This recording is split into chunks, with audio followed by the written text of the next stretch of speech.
Assalamualaikum warahmatullahi wabarakatuh. Pada pembelajaran bimbingan dan konseling di sekolah dasar kali ini, saya akan menggunakan dua buah media, yaitu media video dokumenter dan media gambar, untuk menjelaskan materi pornografi. Jadi, nanti video dokumenter yang akan disajikan, yaitu berdurasi sekitar kurang lebih 5 menit, dan disusul dengan menggunakan media gambar untuk menjelaskan bagian tubuh mana yang boleh disentuh oleh orang lain dan bagian tubuh mana yang tidak boleh disentuh oleh orang lain. Medianya seperti ini. Media gambarnya ya.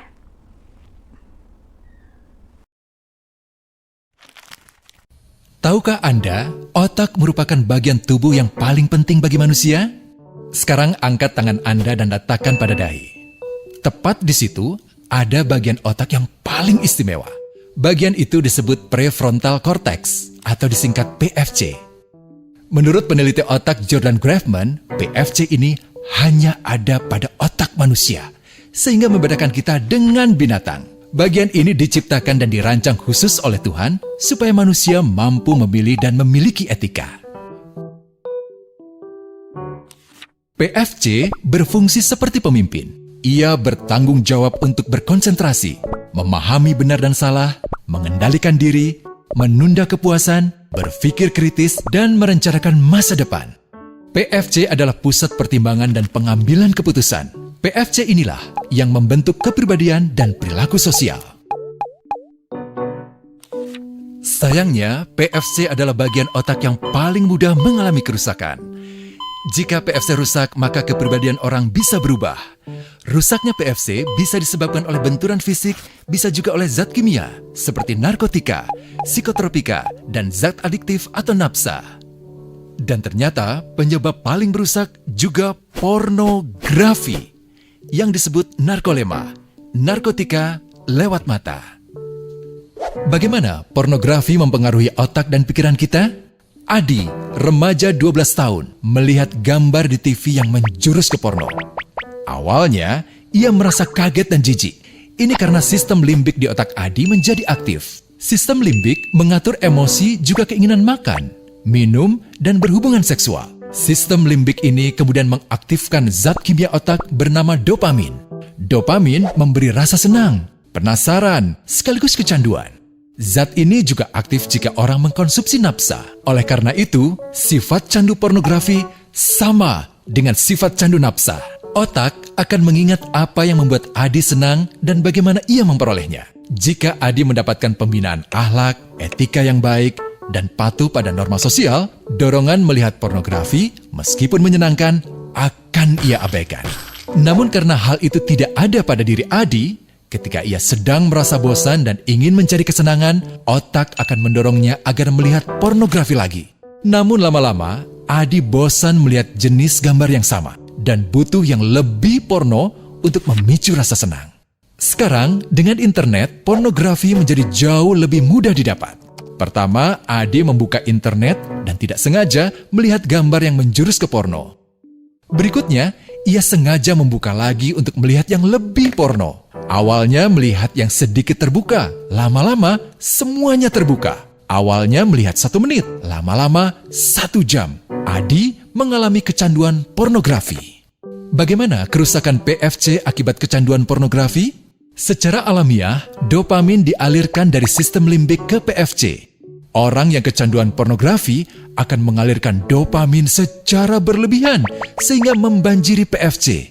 PFC menjadi tidak aktif karena terendam dopamin. Semakin sering PFC tidak aktif, ia akan semakin mengerut dan fungsinya terganggu.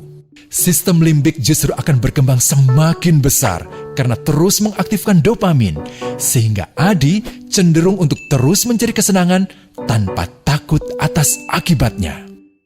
Jika tidak ditangani segera, Adi berpeluang besar menjadi pelanggan pornografi seumur hidup dan mengalami kerusakan otak di bagian PFC. Awalnya, ia akan kehilangan konsentrasi, penurunan kemampuan menimbang benar dan salah, serta berkurangnya kemampuan mengambil keputusan. Lama-lama, besar kemungkinan ia akan melakukan masturbasi, oral seks, hubungan seksual suka sama suka, dan mudah berganti-ganti pasangan seksual. Pernikahan dianggap tidak penting, pasangan dianggap hanya sebagai objek seksual semata, cenderung merendahkan derajat dan kehormatan lawan jenis. Selera hubungan seksualnya pun tidak sehat dan seenaknya, kasar sampai tega memperkosa. Manusia jadi tidak ada bedanya dengan binatang. Inilah dampak yang terjadi akibat kerusakan PFC. Ahli bedah otak Donald Hilton Jr. mengatakan, jika difoto menggunakan alat magnetic resonance imaging, otak yang rusak akibat pornografi memperlihatkan hasil yang sama dengan otak yang rusak karena kecelakaan.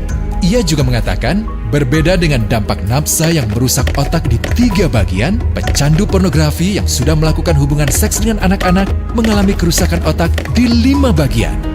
Terbukti, pornografi pada anak lebih bersifat merusak karena PFC belum matang dengan sempurna. Tapi untungnya, otak anak yang belum sempurna ini masih mudah dibentuk. Pengaruh pornografi bisa lebih mudah dihilangkan asal ada usaha untuk memulihkan dengan sabar, terutama oleh ayah ibu, keluarga, dan orang terdekat. Pelajari bagaimana mencegah dan menangani anak yang terkena pornografi. Mari lindungi generasi kita dari bencana pornografi dan kejahatan seksual.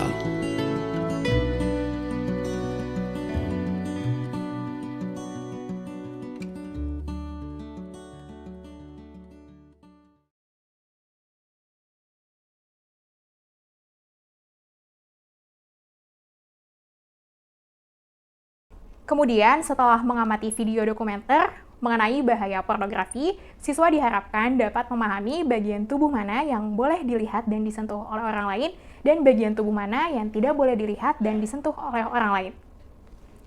Di sini saya akan menggunakan 2 buah media gambar. Yang satu ada di tangan kanan saya, dan yang satu ada di tangan kiri saya.